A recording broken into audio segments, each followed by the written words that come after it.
नमस्कार। सबक के इस अंक में आप सभी को हिमांशु जी का प्यार भरा नमस्कार। आज थोड़ा-सा विषय हम हट के आपके सामने लेके आए हैं और सबक के अंक की शुरुआत जो है हम एक प्रश्न से करना चाहेंगे। और प्रश्न ये है कि क्या आप सुंदर दिखना चाहते हैं?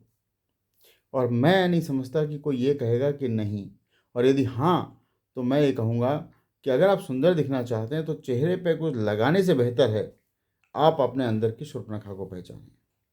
अच्छा, दूसरा प्रश्न ये है कि क्या आपको याद है कि आप आखिरी बार कब शूर्पणखा बने थे? आपको ये मेरे सवाल बड़े अटपटे लग रहे होंगे। जी हाँ, ये सवाल इसलिए अटपटे हैं क्योंकि आपके लिए ये जानना बहुत ज़रूरी है और हमारे लिए ये जानना बहुत ज़रूरी है कि हम सबके अंदर एक शूर्पणखा है। और ये शूर्पणखा, हमारे अंदर की शूर्पणखा बाहर कब आती है?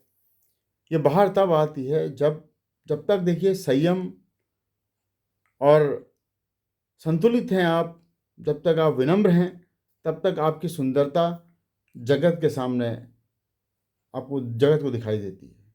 ऐसे ही जैसे कि शूर्पणखा एक सुंदर स्त्री के रूप में राम और लक्ष्मण के सामने गई थी, एक मोहक स्त्री के रूप में, एक सुंदर स्त्री के रूप में, लेकिन जैसे ही उसकी जो अतृप्त इच्छा है, अपनी बात को मनवाने की जो जिद है, जो क्रोध है, जो अहंकार है, जब वो उसके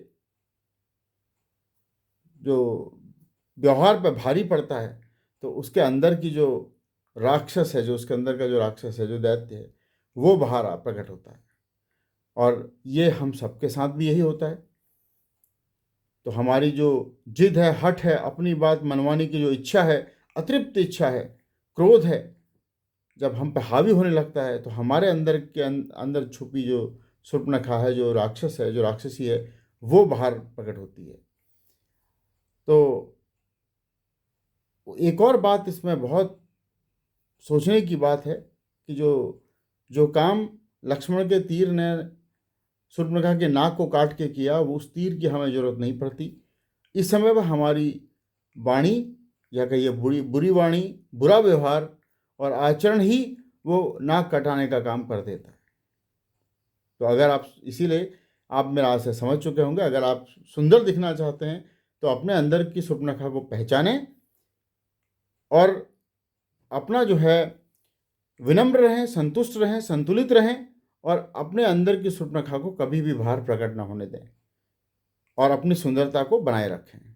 और दूसरी एक बहुत इम्पोर्टेंट सबक ये है कि रामायण एक कहानी मात्र नहीं है, एक आईना है, एक दर्पण है खुद को संवारने का। तो सबक के इसी अंक के साथ आपसे विदा लेते हैं। अगले अंक में आपसे फिर मुलाकात होगी एक नए सबक के साथ।